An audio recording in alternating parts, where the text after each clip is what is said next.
بسم اللہ الرحمن الرحیم۔ السلام علیکم۔ اسلام میں کتا پالنے سے کیوں منع کیا گیا؟ کیوں ہم اپنے گھروں میں کتے نہیں رکھ سکتے؟ 1400 سال پہلے ہمارے پیارے نبی محمد صلی اللہ علیہ وسلم نے فرمایا کہ اگر کتا کسی برتن کو چاٹ دے تو اسے 7 مرتبہ صاف کرو اور پہلا مرتبہ مٹی سے صاف کرو، اور فرمائے کہ اگر جس گھر میں کتے اور جاندار کی تصویر جس گھر میں ہو اس گھر میں فرشتے داخل نہیں ہوتے۔ اسلام میں کیوں بلی پالنے سے منع نہیں کیا گیا؟ کیوں بلیوں کو اجازت رہتی ہے کہ وہ مسجد بھی جا سکتے ہیں، کہیں بھی جا سکتے ہیں، وہ پاک صاف ہوتی ہے، اپنے آپ کو پوری طرح سے صاف کرتی ہے۔ تو چلیے اس ویڈیو میں دیکھتے ہیں۔ السلام علیکم دوستو، میرا نام ہے اسیب شفقت اور آپ دیکھ رہے ہیں ہنسی ٹی وی۔ پوری دنیا کے سوشل میڈیا پر اس وقت ایک ایسا ویڈیو ایکسپیریمنٹ وائرل ہے جس نے انجانے میں رسول اللہ صلی اللہ علیہ وسلم کی حدیث مبارکہ کے الفاظ کی تصدیق کر کے نہ صرف اس معجزے کو ثابت کر دکھایا ہے بلکہ قرآن کریم کے الفاظ کی بھی تصدیق کر دی اور ثابت کر دیا ہے کہ اسلامی ایک سچا دین ہے، اللہ کے الفاظ کبھی غلط نہیں ہو سکتے، پھر چاہے آج کی ماڈرن میڈیکل سائنس اسے 1400 سال کے بعد ہی ثابت کیوں نہ کرے۔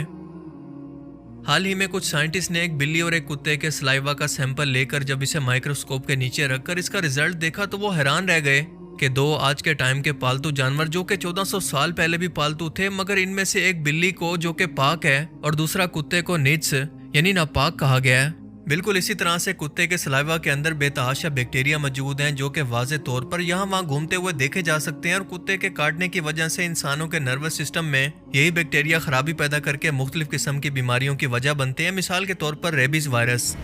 اور دوسرا اس کے آس پاس نظر آنے والے بیکٹیریا کیا ہیں، ہمیں اس کے بارے میں اب تک کچھ نہیں پتا کہ یہ کیا کر سکتے ہیں اور کیا کیا نقصان پہنچا سکتے ہیں۔ تو دوسری طرف بلی کا سلائیوا نسبتاً بالکل صاف اور پاک نظر آ رہا ہے جیسا کہ انسانوں کا سلائیوا صاف ہوتا ہے۔ یہ بہت ہی حیرت انگیز بات ہے کہ 2 الگ الگ جانور جو کہ جنگلوں کے اندر بھی رہتے ہیں اور پالتو بھی، مگر دونوں کے سلائیوا میں اس قدر فرق آج سے 1400 سال پہلے بنا مائکروسکوپ اور میڈیکل سائنس کے علم کے بغیر بتانا آخر کیسے ممکن ہے؟ صحیح مسلم میں حضرت ابو ہریرہ سے روایت ہے کہ رسول پاک صلی اللہ علیہ وسلم نے فرمایا کہ اگر تمہارے کسی کھانے کے برتن کو کوئی کتا چاٹ لے تو اسے 7 مرتبہ دھو اور پہلی بار ریت سے صاف کرو۔ اور ظاہر ہے کہ اس کی وجہ یہ تھی اور اس کے پیچھے حکمت یہ تھی کہ کتا کیونکہ ناپاک ہے، کیونکہ اس کا سلائیوا ناپاک ہے۔ بالکل یہی الفاظ سنن نسائی 335 اور 338 کے اندر بھی بیان ہوتے ہیں، صرف ریت کی بجائے مٹی کے فرق کے ساتھ، یعنی پہلی بار کسی بھی سالڈ پاک چیز سے اس برتن کو دھو کر مزید 6 مرتبہ دھونے سے وہ برتن پاک ہوگا، ورنہ اس کتے کے سلائیوا کے اثرات اس برتن میں موجود رہیں گے۔ صحیح مسلم میں بیان ہوتا ہے کہ رسول پاک صلی اللہ علیہ وسلم نے کسی شخص کو بنا ضرورت کتا رکھنے سے منع فرمایا، صرف فارمنگ اور جانوروں کی حفاظت کے لیے اسے رکھنے کی اجازت ہے، ورنہ جو شخص بنا ضرورت کے اسے رکھے گا اس کے نامہ اعمال سے ہر روز 1 قرات نیکیاں کم ہوتی رہتی ہیں۔ ایک اور صحیح بخاری کی حدیث مبارکہ کے اندر بیان ہوتا ہے کہ جس گھر کے اندر کتا موجود ہو وہاں پر رحمت کے فرشتے نہیں آتے۔ اب ایسا نہیں ہے کہ اسلامی تعلیمات کے اندر کتوں سے ان کے ناپاک ہونے کی وجہ سے نفرت کرنا سکھایا گیا ہے، بلکہ سورہ المائدہ کی آیت 4 کے اندر بیان ہوتا ہے کہ اگر اللہ کا نام لے کر شکاری کتے سے شکار کروایا جائے تو وہ شکار حلال ہے، حالانکہ اس جانور کی سکن پر کتے کے سلائیوا کے ذرات بھی موجود ہوں گے، مگر وہ شکار پاک ہوگا، کیونکہ موت کے بعد یہ سلائیوا اس کے نروس سسٹم کا کوئی نقصان کرے یا نہ کرے اس سے کوئی فرق نہیں پڑتا، کیونکہ وہ شکار تو پہلے ہی مر چکا ہے۔ کتوں کے ساتھ رحم دلی کا حکم دیا گیا ہے، بس انہیں بنا ضرورت رکھنے کا حکم نہیں ہے۔ یہاں تک کہ حدیث مبارکہ کے اندر ایک واقعہ بیان ہوتا ہے کہ ایک شخص نے ایسے کتے کو پانی پلایا جو کہ پیاس سے مرنے کے قریب تھا، تو اللہ نے اسی ایک عمل پر اس کی بخشش کر دی۔ اصحاب کہف کے کتے کا خاص طور پر وفاداری کی صورت میں ذکر کیا، اور یہ کتا بھی فارمنگ کے لیے پالا گیا تھا، کوئی جنگلی نہیں تھا،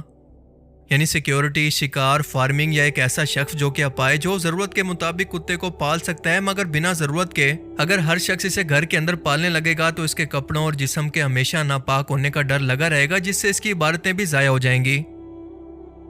جبکہ بلیوں کا معاملہ ذرا مختلف ہے۔ حضرت ابو ہریرہ صحابی کا نام بھی بلیاں پالنے کی وجہ سے بلیوں کے باپ کے طور پر کنیت کی طرح سے پکارا جاتا ہے، کیونکہ عربی زبان کے اندر ہریرہ بلی کو کہتے ہیں۔